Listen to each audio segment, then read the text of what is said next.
so all of us do well in the next few months of the COVID. I will just go to and skip off to the next slide. Yeah.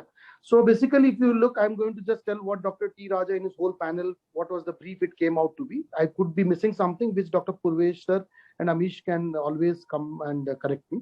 So cancer patient, what the panel felt was more at risk to have infections of COVID because there were a lot more visits to the hospital. So they were more likely to get the chance of getting a COVID infection, and the immunity definitely plays a role in this.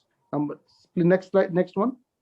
Yeah, the outcome is poor as compared to others. That was the message from most of the group. And the vaccination, everyone considered as an important and effective strategy to reduce the chances of infection from COVID. And definitely most important, what everyone felt was it could reduce the severity of the infection and the hospital admission and the outcomes of the COVID infection. Next. So ideally, the thing came that if you can wait for something and can vaccinate the patient before starting the treatment, that means you can wait before you start a treatment. That will be more than ideal. That is the best setting what you should do, and at least give a 2 weeks gap.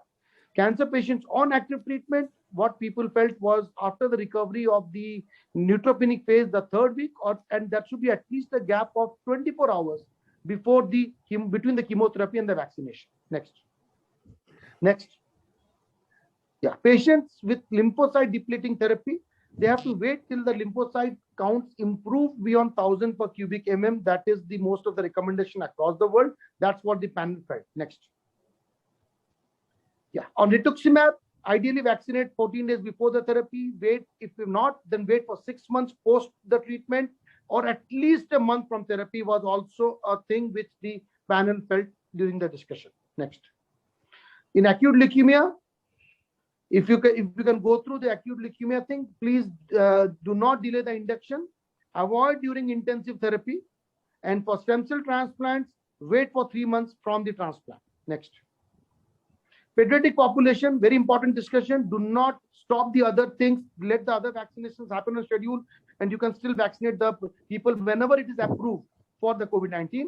The complete schedule of vaccination was very, very important. That was also felt by the panel, because it is that the 2 doses only could give an adequate protection. A single dose, it was found in a publication that the protection was not good enough as compared to the population who is not suffering from cancer. And on a follow-up, these patients of cancer should be treated and vaccinated as per the general population policy.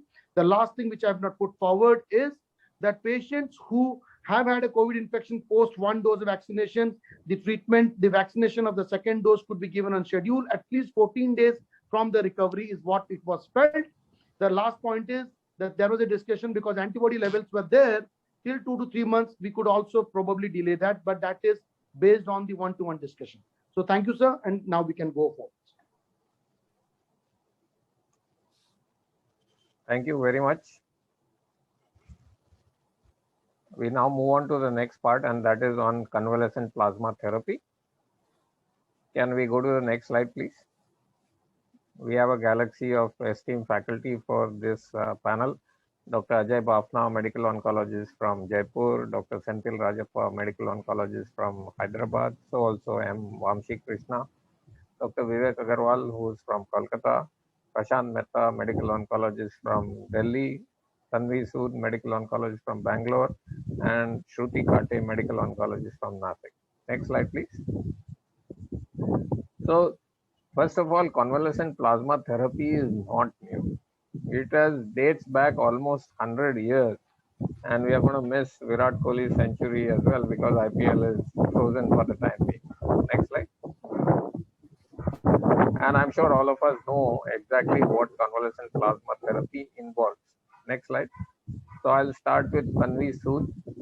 If we do a Google search on convalescent plasma, there are 33 lakh hits. Next slide. So what is it that Ember Health has done, Tanvi, and how did you set this up and how has it benefited the patient? Good evening, sir. Thank you for the opportunity. I am very privileged to be able to use this platform to talk about amberhealth.in. This was an initiative. It was a volunteer-run initiative that we started back in the middle of the first wave, which was mid-August onwards when we went live. We formed a website which was essentially to ease the confusion and the panic around plasma therapy and how to get donors to recipients in time of crisis. And this was also around the time when US FDA had given emergency use authorization for convalescent plasma therapy in COVID-19 recovering patients. So what we did essentially was to put together a simple website with help of friends who wanted to come forward and do something about the situation. And we linked it to a simple mechanism of grabbing data and putting it into a Google Sheet, which is privacy protected. And our entire idea was basically to close the loop between potential donors and recipients and plasma banks. So we went forward with the whole idea of empowering hospitals and plasma banks to have plasma in stock, and patients who are panicking and requiring this plasma for themselves, the attendants can at least approach these plasma banks, which should be well equipped with stock. And this one-to-one bias plasma therapy transfusion would also come into control, and thereby controlling the black marketing of plasma.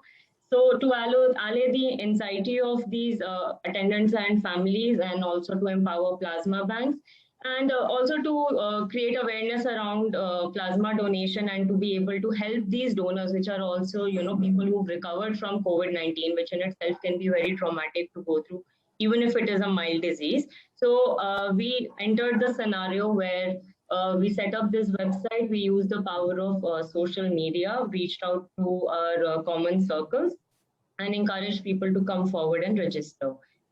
This is just the background of it, sir, and taking it forward. We started back in mid-August, and we were operational up till November, because after that, the plasma therapies essentially dwindled down. And within that much time, we were able to educate potential donors, tell them about their eligibility criteria, tell them that what is the right time when they can come forward. So once the donors, these potential donors, they come onto our website, they have to fill out a simple form. And the number one filtration process happens at the level of this eligibility, which is captured into our form. So if the patient is beyond 28 days from recovery of last symptom, or has an RT-PCR negative test after recovering, and has spent 14 days after that negative report, the patient has to satisfy these few eligibility criteria: age between 18 to 60, weight above 50 kgs, nullipara women, and no comorbidities, no uncontrolled diabetes and hypertension. These patients can come forward and at least register themselves as potential donors. Thereby, we come in, we get their data, we make a contact with them.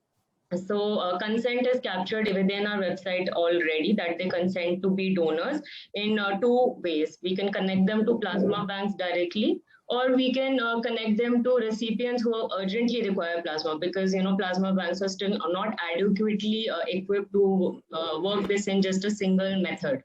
So we were also connecting them to the urgent requests that we had been receiving from all over the country. After this step, we reach out to them, call them within 24 hours, because we are in a position where we can answer most of their questions about the process. Most people were concerned about the safety of donating plasma, and frequently asked questions which have also been enlisted on our website.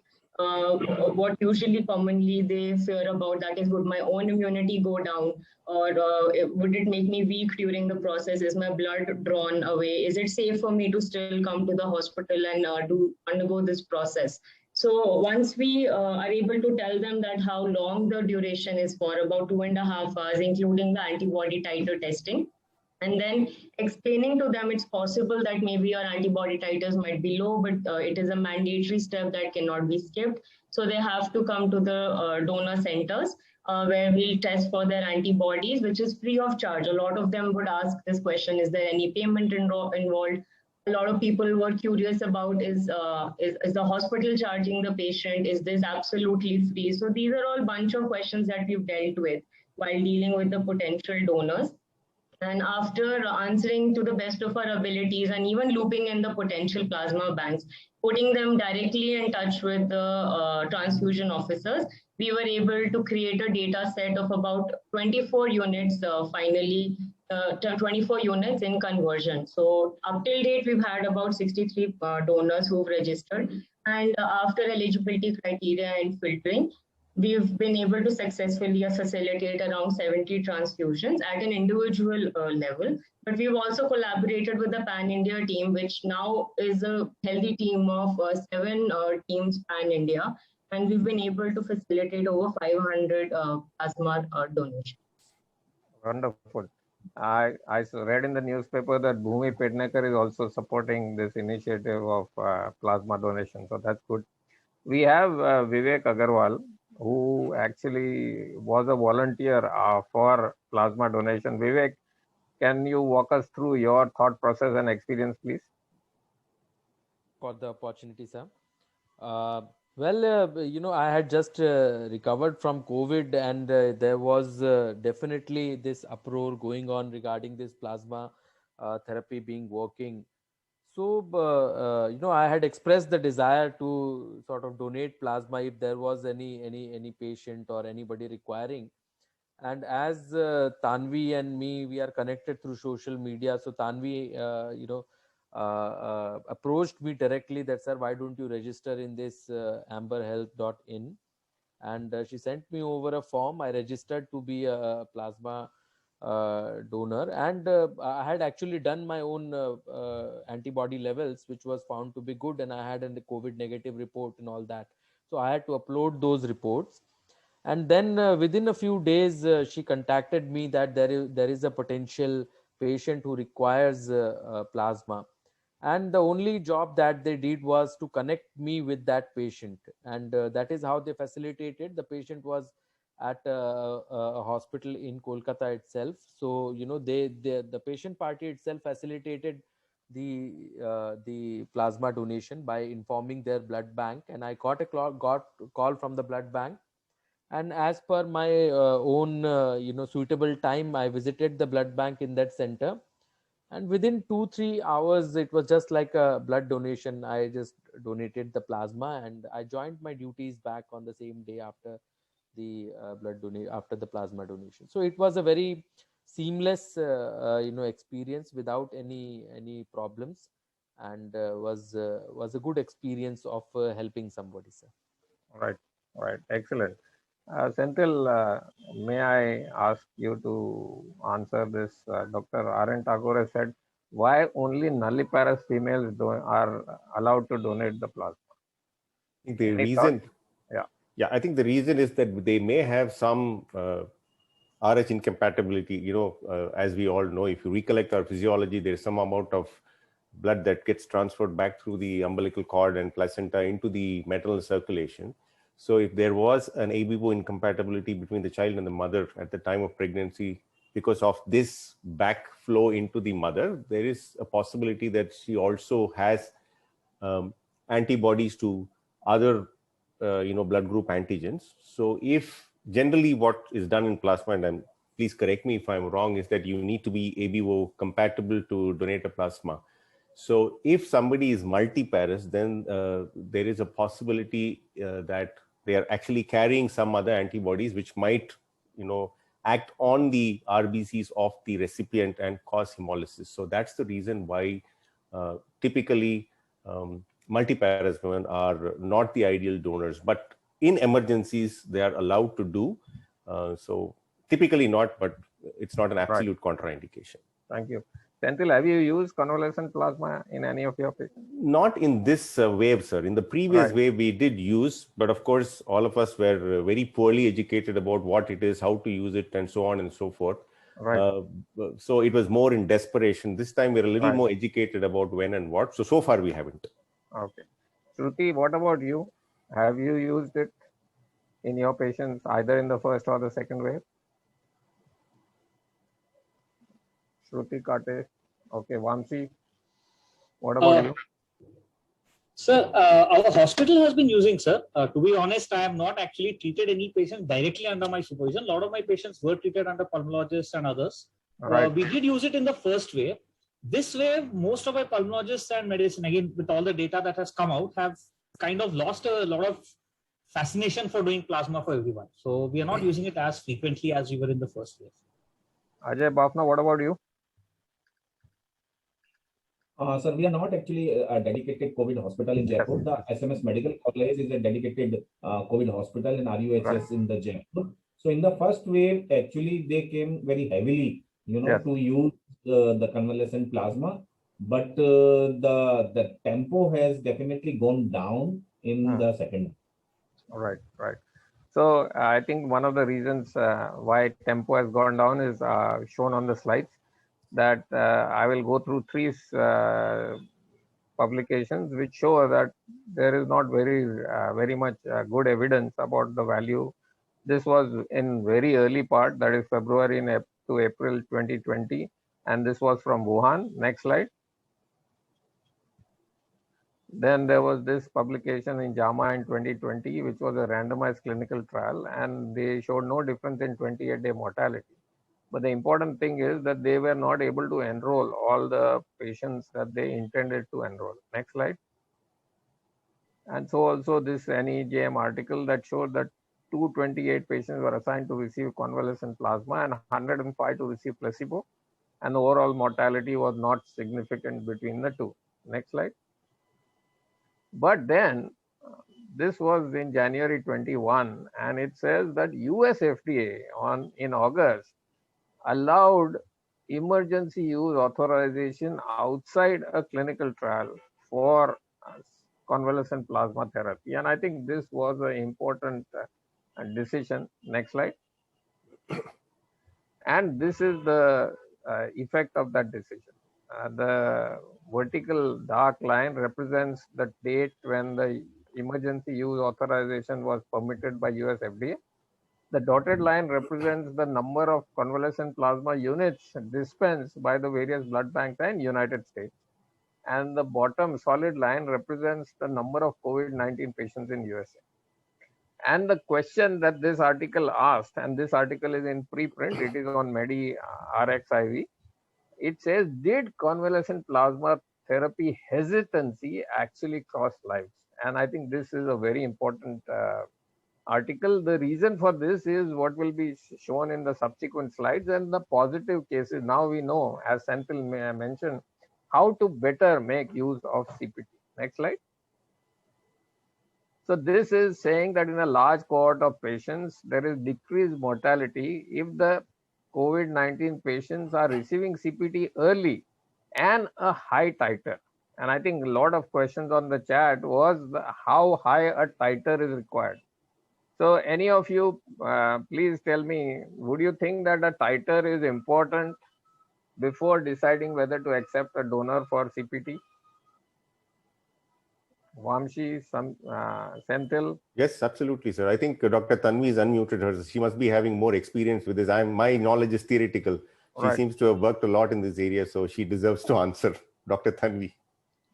Thank you, sir. Sir, I can just talk from our experience when we were working with these banks, how they arrived at the titers they use, because neutralizing antibodies is not something that they can do practically in the lab. That's all in the clinical trial setting only. They use surrogate markers and they try to equate titers equal to 1:160 and above. So back then when we were doing IgG antibody, it was not to the spike protein. And you must have noticed at that time, the clear reports would say more than 1 or less than 1. More than 1 meant positive. So at the time they were using titers anywhere above 14. They felt that that equates roughly to 1:160. Minimum 1:80 is acceptable. When we talk about a high titer, ideally it is 1:640. When I discussed with the transfusion medicine doctors, they believe that such high titers, first of all, don't exist commonly. And to give the benefit, because there's so many patients that require it, to give the benefit, they should at least relax the guideline to 1:160. So ultimately, apparently, even the Transfusion Society of India came down to that conclusion. And now using the spike antibodies, they believe that more than 15 is positive. And using the same calculations, they're sticking to 1:160 titers. Thank you, Tanvi. Coming back to the publication in January in the American Journal of Pathology, this is the difference between survival of patients who are transfused versus not transfused. And you can clearly see that their cutoff was a anti-receptor binding domain IgG titer of more than 1:1350. So ideally, this I think is an ideal donor that we should have. Next slide, please. This is another positive study, February 2021, and this is in 4 centers in Kuwait. And here also, next slide, it showed that several COVID-19, severe COVID, it should be severe, had faster clinical improvement. 7 days in CPT arm versus 15.5 days in the control arm, and moderate COVID had significant lower 30-day mortality. Next slide. And this is the landscape of what are the titers. This is in 250 consecutive patients, and you can see how the titers are going up. And clearly, as Tanvi mentioned, the 1:1350 titer is hardly seen in any of the patients. But the median of 67 days since onset of symptoms, 97% were seropositive. And 60% have a donor had a titer of more than 1:180, and that could fulfill what Tanvi was really mentioning. Next slide. So what is there a correlation between the antibody titer and certain clinical parameters? So without doing the titer, can we identify a person who is likely to be a good donor candidate? And it says that older patients, male sex, history of fever during the COVID infection, and need for hospitalization were all very significant correlated with a higher antibody titer. Of importance in this publication is that 2.8%, that is 7 out of 250 patients, continued to remain persistently seronegative and did not have a T cell response at all. So obviously the thing is that infection doesn't give full protection, and therefore vaccination should be taken even if the patient has a previous infection. Next slide. Again, to reconfirm, another publication says that increasing disease severity, advancing age, and male sex are correlating with a higher titer. Next slide. So this is on 30 convalescent plasma donors more than 28 days after onset of symptom, fever more than 38. 100% had a titer of more than 1:160, but this was an older publication, August 2020. Next slide. And this is a difference in the amount of antibody titer that you can see, and the green represents really what is happening in the serological pattern for CP donors. On the left side is the first wave, on the right side is the second wave. Next slide.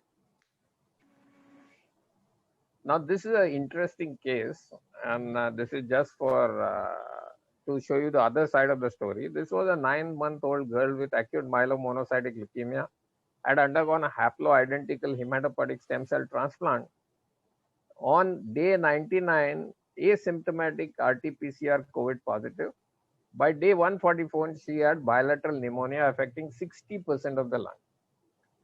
And tocilizumab plus CPT was given 3 times. And 4 months after that, she is still COVID-19 positive and shows a lack of reconstitution of the adaptive immune system. So delayed response as well as delayed development of lung lesions can happen, particularly after intensive treatment like hematopoietic stem cell transplant, and that is something that we need to keep in mind. Next slide. The American Society of Hematology has come up with some frequently asked questions, and our friend Hari Parmeshwaran was part of this. And I think anybody who intends to use CPT in their patients would benefit immensely from looking at this document, which is easily available on the net. Next slide. So the US FDA response program at Mayo Clinic, more than 100,000 patients were enrolled. Many patients improved clinically. Specific role of convalescent plasma therapy was confounded due to other treatment, antiviral as well as steroids, that everybody knows. So next slide. This is a retrospective study on 3,082 patients at the same Mayo Clinic. Next slide. So why do current guidelines not recommend CTP? And this is because there are no prospective randomized trials. Most ended early due to lack of sufficient enrollment. the NI trial only had 511 out of 900 intended patients, and this was similar experience in other countries like Spain, UK, China, and Netherlands. If we focus more on moderate and severe COVID-19, have the right donors, and probably instill the treatment earlier, then probably it has a better way of benefiting our patients. With this, I will stop my presentation on CPT, and I will ask each of the panelists to please convey from this whether they would use CPT in their patients today, and if yes, under what circumstances. We'll start with Senthil first, please. Okay, so I would not use CPT at this point in time, sir, and the reason is to the difficulty in choosing the right patient. I think that's the problem. Because this is exactly done in the phase when you're actually going to use your antivirals and steroids and all of these things. And generally, the approach is that you go to the next step as far as the therapy is concerned if your patient is not responding to these routine measures. So if at all you ask me a situation where I would think about using it, I've not done it again, as I said, is in a patient who's got very early COVID, that means mild, moderate COVID, in the first week of onset of symptoms, because you are supposed to be putting out your antibodies in the second week. So giving it beyond the first week does not make much medical sense, at least. And if that patient has got many risk factors, which is likely to push that patient into trouble, which means getting into the ventilator, putting you at a higher risk of mortality, which means if you're obese, if you're a hypertensive, if you're diabetic, cancer patient, the many risk factors that we talk about. So that is probably my patient who I will choose for giving convalescent plasma. So early during the course of the illness, when patient is well preserved but has got plenty of high risk factors, that is likely to get this patient into trouble. So that's the patient for convalescent plasma. Can I ask Vivek Agarwal to answer Revati's question? Yeah, I think what she asked is how to measure. I think this is by calculating the titers by serial dilutions. Microbiologists do it exactly, but that is the way. But just to add to what Dr. Senthil said, that many of the current patients are actually vaccinated, and they've already received, some have received 1 dose, some have even received 2 doses. And again, in vaccinated patients, giving convalescent plasma is something that is again very, very controversial, and would require actually measuring the patient's antibody levels itself, and then sort of give plasma if required. So again, I think as we are vaccinating our patients, the role of convalescent plasma treatment is going to be less and less. Perfect. Right. Vivek, we know that you are due to attend some other webinar shortly. Thanks a lot, we will understand whenever you have to leave. Coming back to Vamshi, please tell us if and when you will use CPT in today's day and age. So I kind of tend to agree with Dr. Senthil in this thing that the benefit would be probably in the earlier stage when you're already using a lot of other medicines. So how to time it and which patient you're actually going to get a very good response. I don't think this is a therapy which has really shown unequivocally that it works. And that's true for a lot of medicines. I mean, what COVID has taught us that all our medicine ideas, training, all of it has taken a real relearning in this last 1.5 years. So presently, if I have to use for a patient, I would actually use for a patient who is still having mild symptoms after 7 to 10 days, after giving your remdesivir, after giving your other medicines, still patient is not going into that severe phase of requiring high flow oxygen or on ventilator, still maintaining symptoms with low flow oxygen, mild severity, I'll give it there. And coming to Vivek's discussion about in vaccinated patients, I think the question is how many vaccinated patients are really developing very severe infection. Yes, we have few cases, but not that many. So I'm not sure CPT would really help in those cases as well. Perfect. Shruti, are you unmuted? Yes. We haven't heard anything from you, so you can tell us your view about CPT and whether you would use it in your patients. Yes, sir. Yes, sir. So my view is a little different. I don't want to give up on CPT. There are very many patients who are quite a candidate for CPT even today, because there is a certain age group which is not vaccinated as of now because of the government policies and all. And there are patients who are vaccinated and have involvement not requiring oxygen have definitely a lot of lung involvement, which may be 50% or beyond. So those are young patients, not vaccinated, have reached you early in the face of non-availability of remdesivir. I don't want to not do anything. I would want to give them convalescent plasma, and this is something that we can get it easily. So I think I want to use it, but yes, in a patient who is likely to benefit from it. So using plasma, many times it may, it is not in our control to choose it for the right patient. But whenever it is possible for us to intervene and use it correctly, I would want to use it for that group of patients. Perfect. Thank you very much. Can we move to the next slide, please?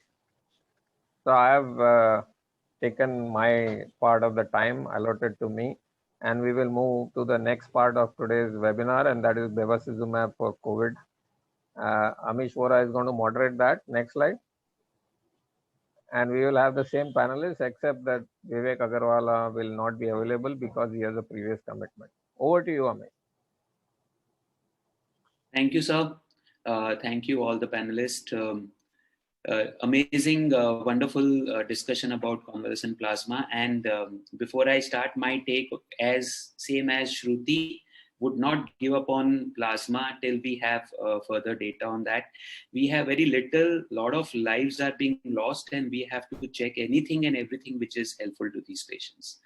So with that, we are opening up another chapter in the treatment of COVID. So 1st of May, Times of India Nagpur branch came out with this article, doctors using anti-cancer drugs to treat COVID positive. And this was obviously related to bevacizumab. And the 3rd of May, there was this article that 3 held for black marketing bevacizumab injections in just 2-3 days time. Next slide, please.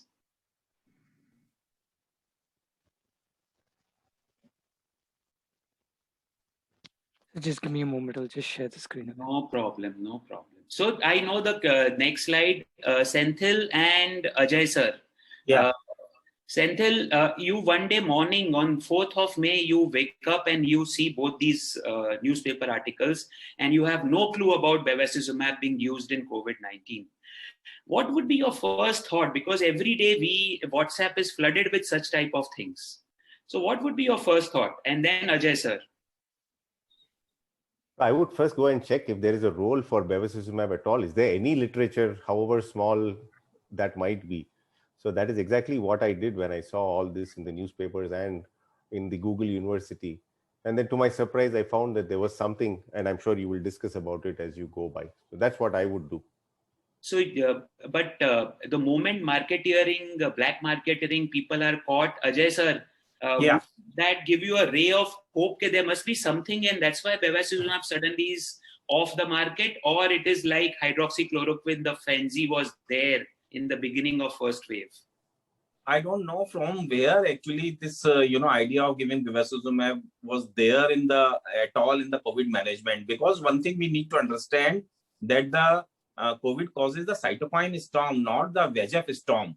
So the VEGF, the theory is a very small part of the cytokine storm, and there is not a very high level evidence that we really need to tackle this very small role of VEGF in the pathogenesis of the cytokine storm. So for me, it's a big no, Amish. So Dr. Ajay, we will come to that, but you gave your conclusion, no issues. Can we go to the next slide, please? Yes. So this is the paper which opened up the chapter, or what you call as the Pandora's box. I don't know, people who have not read, many of you must not have read this article. It is a very, very detailedly documented article. I'm not talking about the methodology and other things, but if you read this article is extremely, and we'll cover that. So this was in Nature Communication, Efficacy and Tolerability of Bevacizumab in Patients with Severe COVID. Next slide, please. Dr. Vamshi, Chinese paper, having some Italian patients and some Chinese paper phase 2 data. I am not asking whether will you use bevacizumab. What I am saying is based on this phase 2 data, in COVID pandemic, when we don't have answer, what is the relevance of this paper in your decision-making tree? Ajay sir very clearly said no. Vamshi, I would like to know your thought process. I think we are 1 year. I think someone has a 2. Okay, yeah. So I am 1 year now into the pandemic. I think we are going to learn to take any of these papers with a little bit of salt. Like Dr. Ajay was saying, there's really no basis for deciding why VEGF should work, anti-VEGF should work in this. I would be okay if somebody uses a multi-tyrosine kinase inhibitor, because there, you can think other pathways are being affected. Bevacizumab doesn't do anything other than VEGF. So why would it work? I mean, I'm not looking at it from a racist view of saying Chinese paper. That is not what I meant. It's Chinese and Italian, Vamsi, so there's not much race in it. I think it's very, there's no biological rationale behind this. So I got the Vamsi. Prashant, since do we have Prashant? I have not seen him. He hasn't joined. Prashant has not joined. Okay, let's move forward. So this is Dr. Ajay and Dr. Vamshi. I went through the rationale of, because being moderator, I was supposed to read, otherwise I would not have read. Why did they select bevacizumab? In 1999 till 2004, they have seen around 4 papers. And all these 4 papers were ARDS or pulmonary edema leading to ARDS. What they found that any mechanical stress or hypoxia or inflammation causes increased proliferation of VEGF receptors. This causes leakiness of immune cells, endothelial cells, and the other cytokine cells. These leaky cells get attached they leak in the interstitium and cause ARDS. So what they hypothesize that bevacizumab blocks these VEGF receptors and they would prevent this leakiness. This was the concept based on which they decided to try out bevacizumab. Next slide, please. Dr. Tanvi, Prashant has not joined. In case, Kashish, if Prashant joins, let me know. Dr. Tanvi, what is your opinion? This theory, Vamshi and Ajay clearly said that they don't ascribe to this small aspect of leakiness. Tanvi, what is your thought process about that?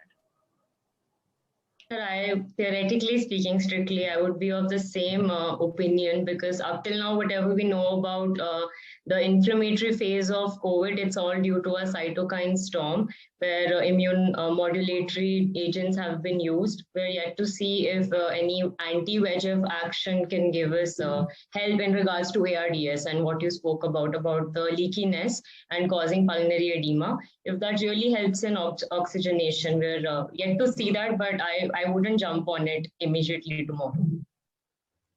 You wouldn't jump onto it. Senthil? Amish, the way I would look at it is, this is not something new, as you have already pointed out. It's been there for a couple of decades now. So VEGF is involved in any leaky blood vessel. So the question is, what component of that is contributed by the VEGF? The second important point is it really going to make a difference if you block that? So I think these guys have done a good job. They have, thought out of the box and gone and done something which fortunately has clicked for them. So we're now talking about it. So I wouldn't want to ignore it. I wouldn't want, in fact, I will tell you that we have used it in some of our patients. And, if you want, I can share my experience. I'll come to that Indian experience. Since Prashant is not there, I would request you to fill Prashant's place or anybody else. Hi, sir. I have just joined, sir. Hi, Prashant. Prashant, you have just joined. Yes, sir. Okay. Hi, Prashant. Hope you are doing well. You are one of the COVID ICU warrior for amongst a few medical oncologists. So, Prashant, I don't know whether you have heard about the theory why bevacizumab was accepted, but we'll move forward. You have a lot of questions to answer. Let's go forward. Next slide. Okay. So these are the patients which were included in this trial. respiratory rate more than 30 per minute, SpO2 at room or ambient, this thing is less than 93%, and PaO2 upon FiO2 less than 300 mm of Hg. Anti-VEGF or bevacizumab was given as a single dose of 7.5 mg per kg. And what they found that 13 patients were from China and 14 patients were from Italy.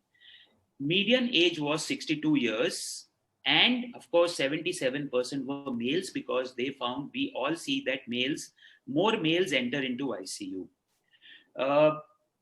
Prashant, would you like to add any of the other inclusion criteria in this, theoretically assuming that you also had to do, and I know that at your center, ethics committee has approved trial on bevacizumab. Would you like to add one more inclusion criteria in this? Yes, I would like to add that I would like to add more exclusions actually rather than inclusion, but I would exclude patients who are on ventilators and even BiPAP support. I have used in some patients, we have data from 12 patients now, and whenever we have used in the earlier phase, like somebody who has just, a high oxygen requirement on steroids, let's say after 12 to 24 hours of steroids, the patient is not improving, and with increasing oxygen demand, those are the patients who have actually benefited. But patients who are critically sick, I don't think they seem to benefit with it. Critically sick, we have yet to get something which works on them. So Tosi is the drug which works in the critically sickest of the sick patients, probably. A modest mortality benefit here. Okay. Okay, perfect. So we will come to. I don't know whether perfect or not. Yeah, fine. Ventilated or BiPAP patients. So 79 patients were screened for eligibility, 52 excluded, 27 patients enrolled, 1 withdrew consent. So 26 included in outcome data and 27 in safety data. Next slide, please. As we discussed, single dose of 7.5 mg per kg, the way we all give bevacizumab, don't need to go into the details of that. Next slide, please. So what were the results? Where did they compare the results with? In Italy and in China, when they took this 27 patients at the same period of time, they took out a retrospective chart of the patients admitted in the same time, similar manner, and the similar cohort. They used them as a retrospective or historical control. What they found that improvement on day 1, in fact, majority of their patients started improving after 24 hours. 92% of patients in bevacizumab arm and 62% patients in standard minus bevacizumab improved. 65% patients were discharged by day 28 as compared to 46%. 0% deterioration, not a single patient deteriorated on bevacizumab in terms of O2 requirement. Median O2 supplement was drastically reduced from 20 days in historical cohort to 9 days, and X-ray resolution was far superior in bevacizumab arm. Next slide, please. They segregated Chinese and Italian data so that to identify is there any geographical variation, and they found no, there was no geographical variation. Both Chinese and Italian patients behaved exactly the same. The red part is bevacizumab, where the improvement in FiO2 is there, what you can see in the saturation, while the blue was the control. Next slide, please. Now, this is classic. And Prashant, this is something what you were talking. And I would want everyone to spend some time on, because this is really amazing. If you see on my right-hand side or right-hand side of the slide, the dark red or the maroon color is mechanical ventilator. Then red is non-invasive, brown is high flow oxygen. Except for blue, everybody else was on oxygen, and brown and red were either on NIV or mechanically ventilated. The diamond are discharged, the star are improved, and circle is unchanged. So all 26 patients data, there are only 2 circles where it was unchanged. But if you see patients on either NIV or on mechanical ventilation, and I can see at least 7 of them were improved and they were either discharged or improved and still in the ward and recovering. So this is contrary to what Prashant you have said. I'm not saying that what you are saying is wrong. It is your experience. In fact, just yesterday, 3 days back, one of our doctor's uncle was given bevacizumab in between his journey from non-invasive ventilator to invasive ventilator. And today, 4th day, patient is on 8 liters of oxygen. Just one case I'm discussing where patient was on non-invasive ventilator. Next slide, please. Unlike any other, it is extremely well tolerated in this group. There was no nephrotic syndrome, no bleeding, no wound dehiscence, anything was noted. Next slide, please. Dr. Shruti, based on this results and insights, would you start bevacizumab tomorrow in your patients if you are treating COVID patients? Sir, actually, we did use for a couple of patients, and I agree with you because when I came across the data, see, it is actually important to think outside the box for COVID, because when you are, doing the usual things, there are certain points where you will be stuck because of non-availability of TOSI, or despite doing a lot of things, patients are not living, and that is very frustrating. So we are very comfortable with bevacizumab as such, being oncologists. So there was nothing wrong in giving it a try. And the logic, I agree with Dr. Vamshi, but maybe I'm not the correct person to talk on pathophysiology. But I felt that the basic utilization of bevacizumab for this reason was not completely wrong. And we did try it for a couple of patients. There was some sort of improvement which was immediately seen, but then the patients deteriorated.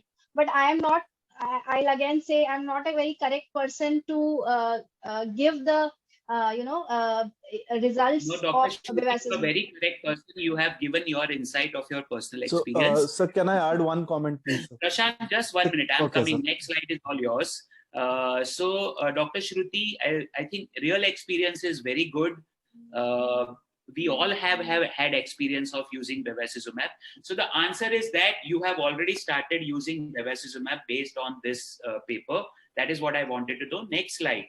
And, I'm right about putting these 2 names and the question, Vamshi first and Senthil, why would you not use bevacizumab based on this results? Because, I would love some criticism from both of you, from the city of Hyderabad. Vamshi first. So, Dr. Amish, I think first thing, let's clarify, nobody is pointing fingers at anybody for using anything. Like Dr. Shruti said, there's a situation where none of us know what to do. We are all trying things. And to ask for a phase 3 randomized 300 paper, we are never going to get that. So that's fine. I think all of us are using a lot of medicine. And frankly, I'm not treating such patients. So I'm not in that, sorry state where you just don't know what to do and patients are just slipping down. That's a really horrible situation to face. So I don't think there's anything wrong in using it, number one. Number two, if you ask me, my question to you was because when you said theoretically it is not sounding a very promising mechanism of action, just coming to based that. on the data. Yeah. I'm coming to that. So in general, what I have understood from whatever my pulmonologists have treated and all, this is not a typical ARDS like picture. It is not the same treatments that we used to do before. In fact, nowadays they are saying even 91, 92 saturation is fine. Don't jump the gun on mechanical ventilation. Do not jump the gun to do. So it's a very delicate thing. And in that scenario, I'm not sure how much VEGF is really going to benefit. It will not harm. I don't think there's going to be any problem by giving it. Will it really add to a benefit? I do not know. That's all I'm saying. I'm not saying don't use it at all, but this is my view on it.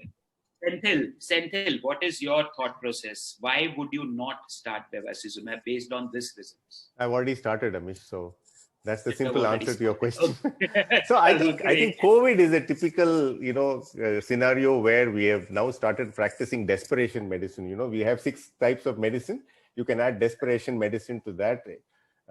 So you've got those patients, as Prashant rightly said, you've used remdesivir, they're on steroids, they're on all this oxygen, and they're just stuck like that. They're not getting better, they're not getting worse, and you don't know when the things will turn for the good or the bad.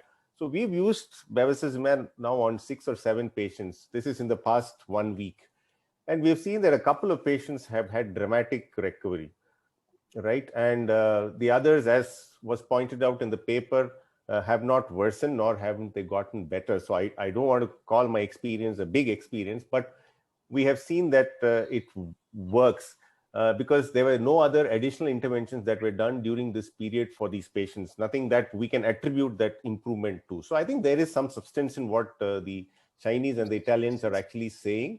And if you've got a situation that typically fits into what you think should be an appropriate candidate, we should go ahead. And Dr. Shruti rightly pointed out, bevacizumab is like water for the medical oncologist. So at least we are not hesitant to get into VEGF, anti-VEGF, all these big sounding names. So I think the hesitation is very little. You're not cramped to start using a new strategy in your patients, especially when you don't know what else to do. They're not sick enough to go on the ventilator, TOSI. Anyway, you're not getting TOSI, that's a different story. But I think that's my take on it. Great. Next slide, please. Amish, there's a question in the question answers. Anup Toshniwal is asking, any comments for increased risk of arterial or venous thrombosis due to bevacizumab? So I would want Prashant to answer that question. I missed the question, sir. Can you repeat it, sir, please? Does the use of bevacizumab increase the risk of arterial or venous thrombosis? Yeah, so that's what I actually wanted to mention. I have used in 2 ventilated patients. Out of 12, 2 were on mechanical ventilation, and 1 patient actually developed a stroke, so hemiparesis, just after the infusion. Next day, I don't want to relate it to bevacizumab yet. We don't know, because COVID is anyways a prothrombotic state, and the patients do have history of diabetes, hypertension, and atherosclerotic disease as well. And the second patient, he developed a spontaneous pneumothorax.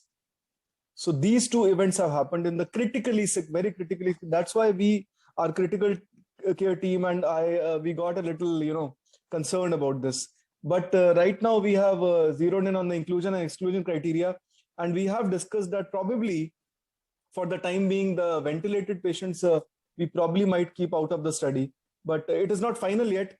The ethics committee has approved, and we might have to amend a little. We are working on that.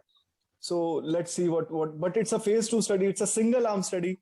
I have not been able to plan a randomized study. Everybody would, not feel great about that. But this is all I've been able to manage till now in my center alone. So Amish, sorry, Prashant. Yes, sir. No, so, Amish, I think, sorry. Thrombotic events might actually increase, but all these patients are on anticoagulants. So I think there should not be a major concern, I feel. And single dose, I don't think should be a major concern. So Amish, I want to make a point, which Ajay has already raised in the chat box. So these are all patients who are on anticoagulation. Most of them, in fact, almost all of them are on low molecular weight heparin or Eliquis or one of those. So our concern when we started using was bleed. In fact, today we have used it on a patient who's got a platelet count of 78, right?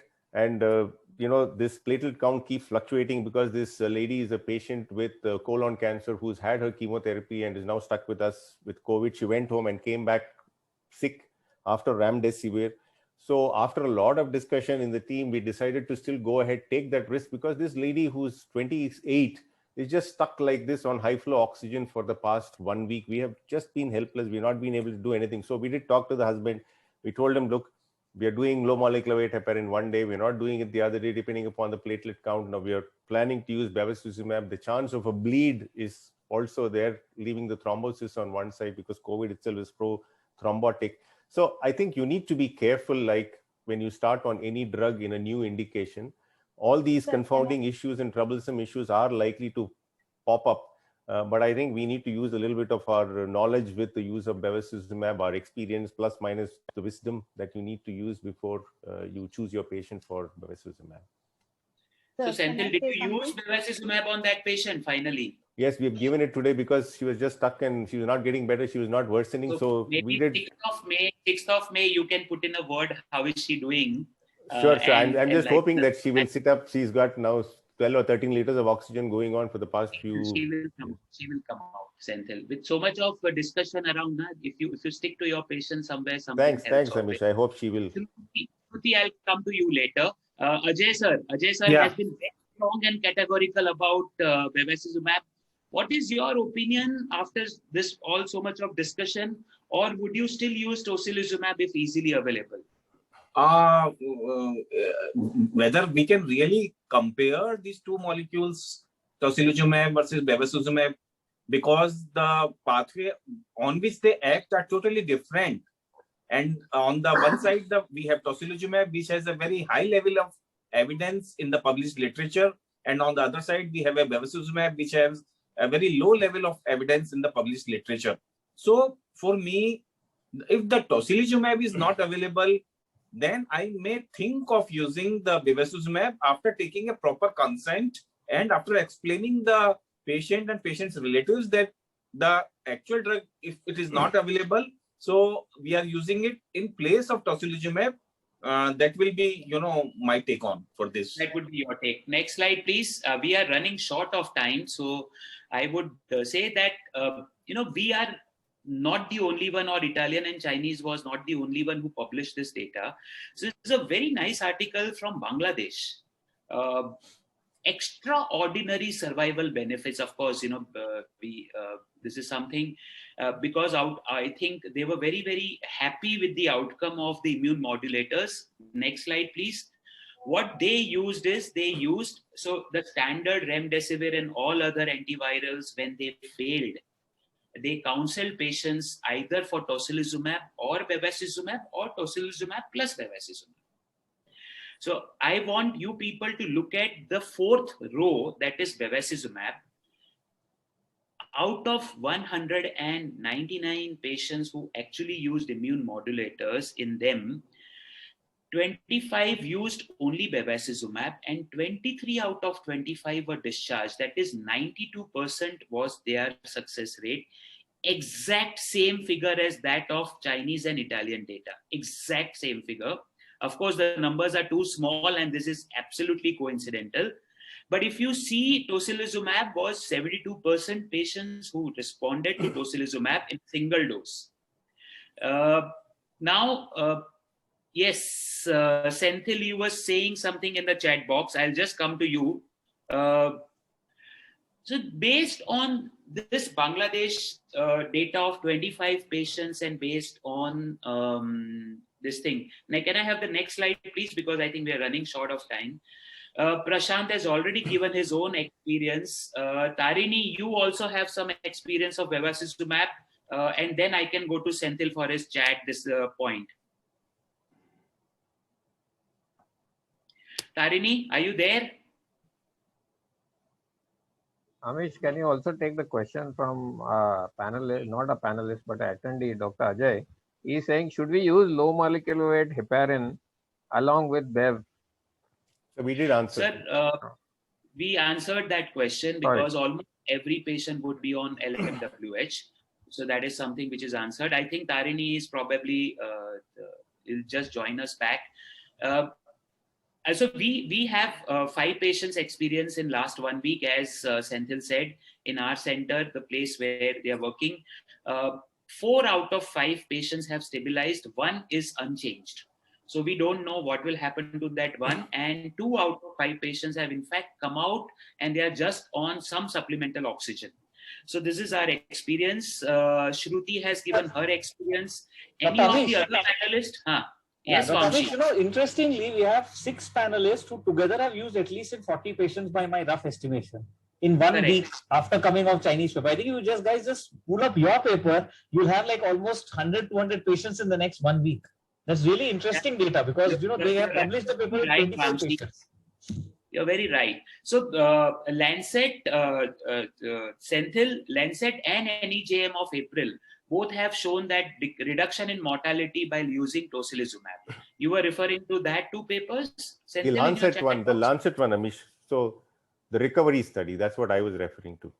Right. Okay. Perfect. Next slide, please. Next slide, please. We will go to our consensus. This is the one. So I want all the panelists here today that I want them to answer simple 2 questions in yes or no, because we need to wind up.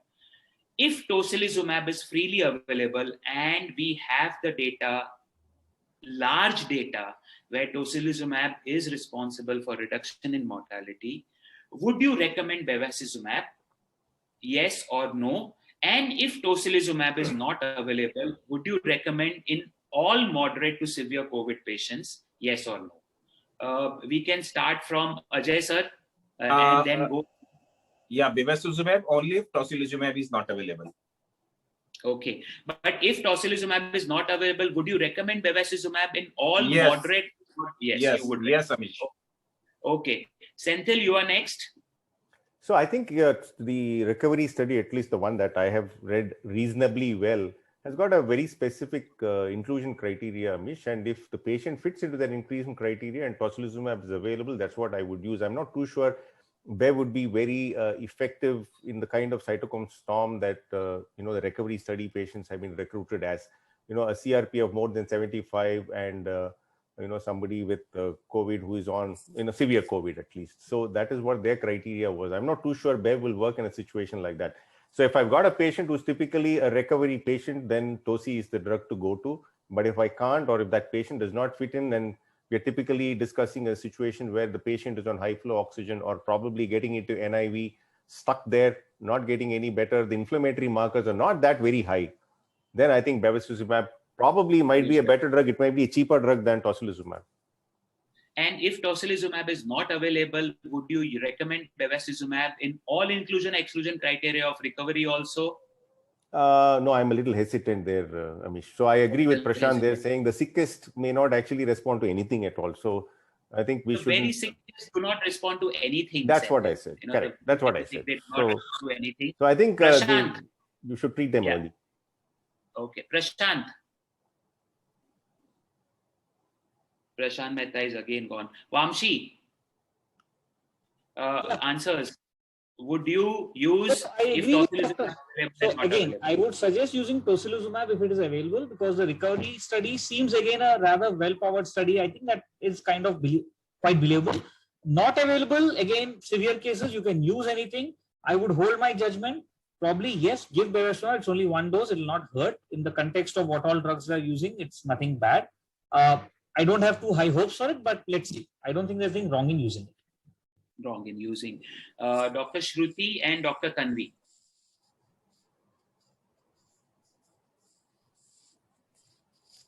So, sir, if between tocilizumab and bevacizumab, if tocilizumab is available, I would towards using tocilizumab at least 1 dose before going on to, like Dr. Senthil sir mentioned, desperation medicine, before we would want to use bevacizumab. And definitely, if tocilizumab is not available at all in that setting also, maybe bevacizumab 1 dose in such patients. In such patients. Dr. Shruti, are you there? Yes, sir. Can you hear me?